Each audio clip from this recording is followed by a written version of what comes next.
नमस्कार, स्वागत है। आप देख रहे हैं कमोडिटी कॉल। मैं हूं मनीषा गुप्ता और एनसीडीएक्स पर जल्द ही कमोडिटी के साथ साथ इक्विटीज ट्रेडिंग भी कर पाएंगे आप। सेबी ने एक्सचेंज को इसके लिए मंजूरी ऑलरेडी दे दी है।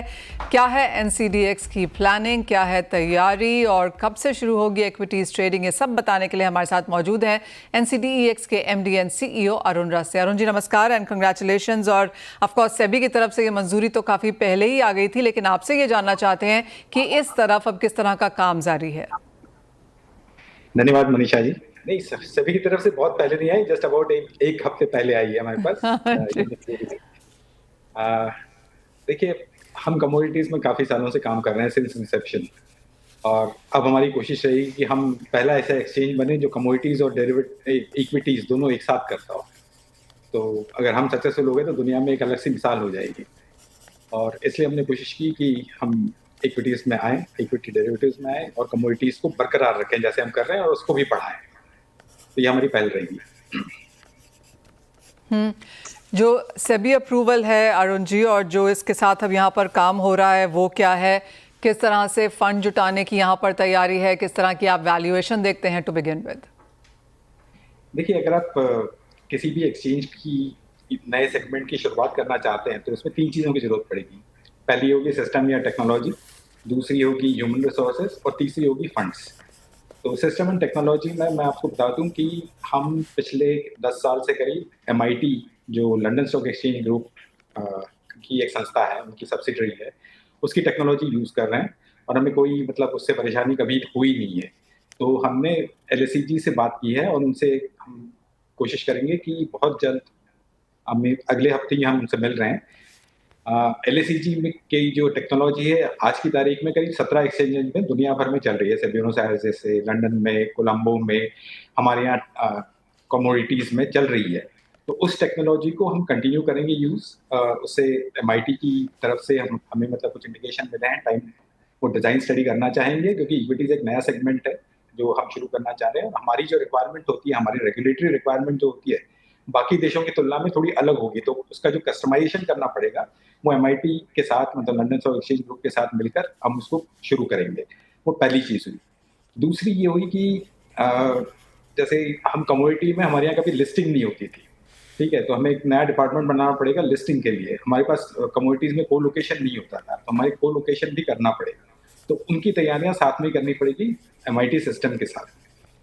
दूसरी चीज हमने जैसे कही कि क्लियरिंग हाउस, तो अभी तक तो हम क्लियरिंग हाउस यूज करते हैं अपना खुद का, NCDEX का ही अपना क्लियरिंग हाउस यूज करते हैं, बट इक्विटीज के लिए सेबी ने परमिशन दी हुई है इंटर ऑपरेबिलिटी, जिससे कि नए एक्सचेंज जो भी आते हैं वो अभी एग्जिस्टिंग जो 2 एक्सचेंजेस की क्लियरिंग कॉर्पोरेशन हैं, NCCL और ICCL, उनके साथ डायरेक्टली कनेक्ट हो सकते हैं। तो उसकी भी हमें पहल शुरू करनी पड़ेगी। ये हुई हमारे सिस्टम्स और टेक्नोलॉजी की बात। दूसरी बात मैंने कही ह्यूमन रिसोर्सेज।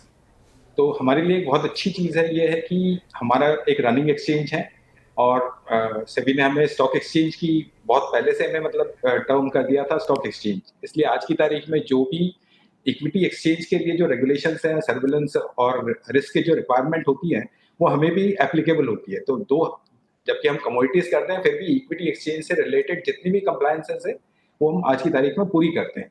तो इसलिए जो नई इक्विटी से स्पेसिफिक चीजें होंगी वो हमें करनी पड़ेगी। तो हमारी ये कोशिश रहेगी कि कम से कम 90 से 100 लोग नए हम रिक्रूट करेंगे over a period of next 12 months, जो सिर्फ इक्विटी स्पेसिफिक काम करेंगे। ये हमारी स्पेसिफिक रिक्वायरमेंट रहेगी। जैसे हमने कहा कि हमारे पास लिस्टिंग डिपार्टमेंट ही नहीं है, तो हमें डिपार्टमेंट सेटअप करना पड़ेगा और उससे रिलेटेड लोगों को हमें हायर करना पड़ेगा। तो इस तरह से करीब हमने आइडेंटिफाई की हुई है कि स्किल गैप हमारे यहाँ क्या है, कौन से स्किल्स हैं। जैसे आप कहिए कि चीफ कंप्लायंस ऑफिसर या चीफ रिस्क ऑफिसर, वो हमारे पास पहले से ही है, उनके पास थोड़ा काम का दबाव पड़ जाएगा, तो उसके लिए उनकी second in command, third in command नए आ सकते हैं। बट उन पोजीशंस के लिए हमें कोई नए लोग लेने की जरूरत नहीं है। CFO नया लेने की जरूरत नहीं, चीफ ह्यूमन रिसोर्सेज नए लेने की जरूरत नहीं है। Couple of people will have to hire, वो हम करेंगे। तीसरी चीज, ये दोनों चीजें उस कंडीशन में हो सकती है कि आपके पास फंडिंग हो, ठीक है। तो हमारे बोर्ड ने से 3 महीने पहले बोर्ड ने हमें अप्रूवल दिया था कि आप जाके फंड रेज कर सकते हैं। तो अगले 10 दिनों में हमारी कोशिश रहेगी कि हम अपना फंडिंग प्लान पूरा क्लोज करें। इन टर्म्स ऑफ रिक्वायरमेंट हम ये सोचते हैं कि हमें 500 से 600 करोड़ की रिक्वायरमेंट होगी over a period of next 1 year, इस एक्सचेंज को खड़ा करके उसे चलाने के लिए। उसमें दो चीजें होंगी। एक तो हमारी जो इंफ्रा रिलेटेड रिक्वायरमेंट्स है उनके लिए हम करेंगे, जो भी फंडिंग की है उसमें सबसे ज्यादा जाएगी कोलोकेशन वाली है, कनेक्टिविटी है, मेंबर से जी कनेक्टिविटी।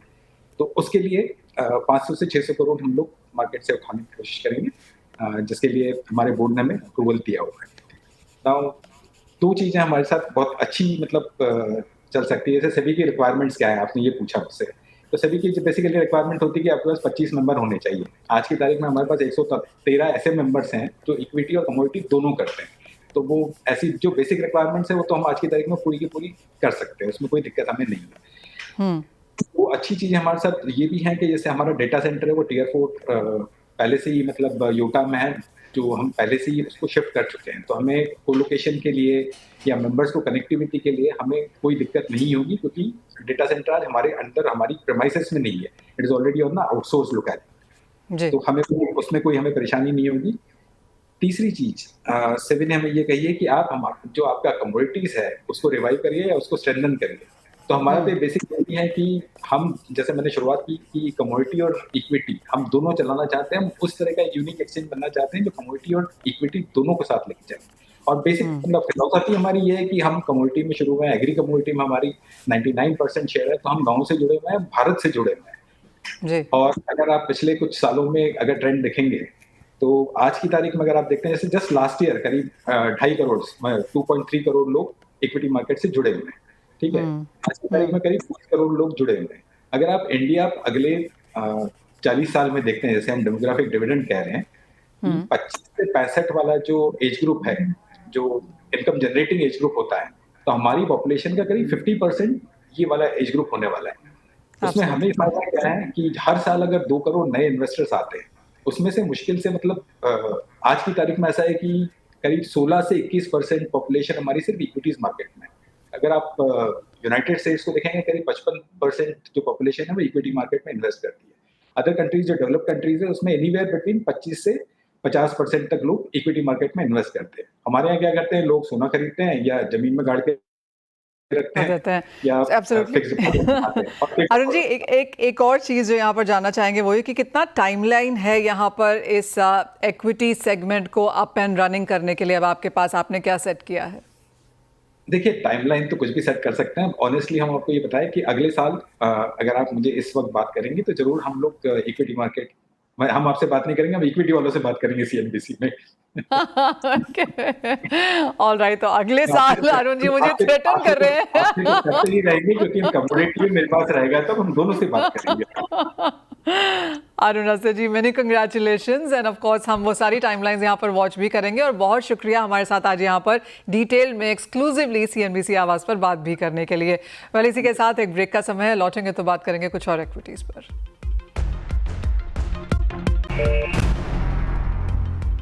मेरा ऐसे शेर खान के वीपी प्रवीण सिंह अब हमारे साथ है। प्रवीण जी नमस्कार। जिस तरह का बाजार है अनसर्टन है, लेकिन इन सब के बीच में आपकी टॉप ट्रेडिंग स्ट्रैटेजीज और क्रॉस सेक्टर कहाँ हैं? नमस्कार मनीषा जी, बहुत बहुत धन्यवाद मुझे शो में बुलाने के लिए। दर्शकों को भी बहुत बहुत शुभकामनाएं और नमस्कार जी। फिलहाल बेसिकली मार्केट का फोकस जो है 4 चीज़ों पर टिका हुआ है।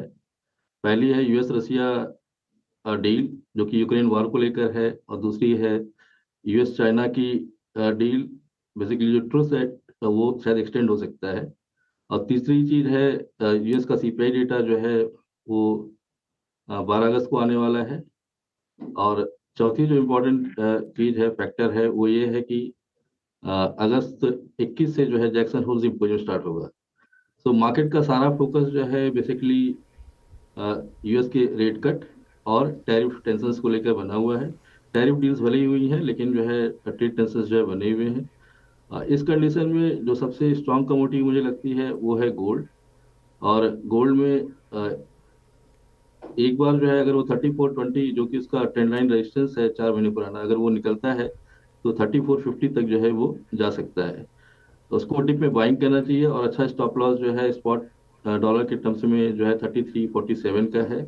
और ओवरऑल जो है आने वाले अगले 4-6 महीनों में जो है हम $3650 से लेकर $3700 का टारगेट देख रहे हैं, और एक साल का टारगेट जो है लगभग $4000 है। चांदी भी स्ट्रांग है, उसका जो है ईटीएफ इनफ्लो जो है काफ़ी सपोर्टिंग है, लेकिन ग्लोबल PMI जो है इतने स्ट्रांग नहीं है, खासकर जो है जो चाइना के दोनों मैन्युफैक्चरिंग PMI हैं वो खराब आए हैं, और यूएस के भी दोनों सर्विसेज PMI और मैन्युफैक्चरिंग PMI जो है वो भी खराब आया हुआ है। तो इसलिए चांदी में जो है थोड़ा सा सावधानी की जरूरत है।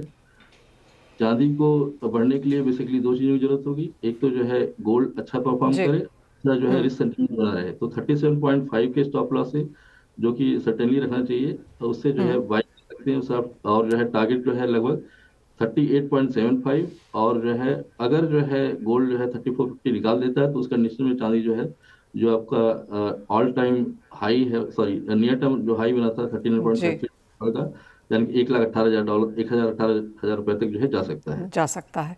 यानी कि तेजी सोने और चांदी दोनों में है। और खरीदारी की राय यहाँ पर प्रवीण सिंह जी की तरफ से आती हुई। प्रवीण जी बहुत शुक्रिया साथ जुड़ने के लिए और वो स्ट्रैटेजीज हमारे दर्शकों के साथ शेयर करने के लिए।